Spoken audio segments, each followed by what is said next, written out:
quelles sont les différences entre méditation, hypnose et sophrologie? C'est une question de Carole B. Et Mhm. donc Benjamin, peut-être que vous Bah, pouvez répondre? c'est vraiment une excellente question parce que la méditation en pleine conscience devient mainstream, c'est-à-dire que c'est utilisé de plus en plus par les gens, il y a des applications un peu partout, et l'hypnose suit un petit peu le même courant. Et c'est vrai que quand on pratique l'un ou l'autre, l'un et l'autre, on se rend compte qu'il y a beaucoup de similitudes.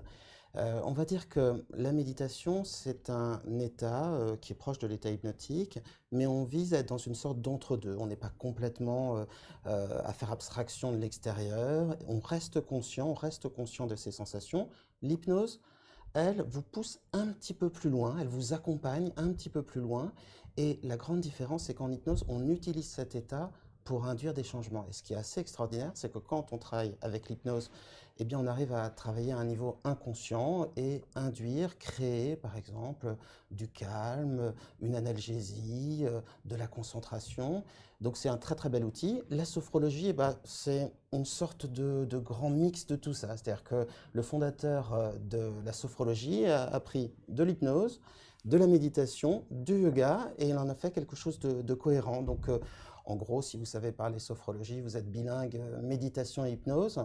Mais on va dire que d'une manière concrète, l'hypnose en général, c'est le moyen le plus direct, le plus rapide pour obtenir un changement par rapport aux deux autres. Mais elles sont très bien aussi, hein, ces deux techniques.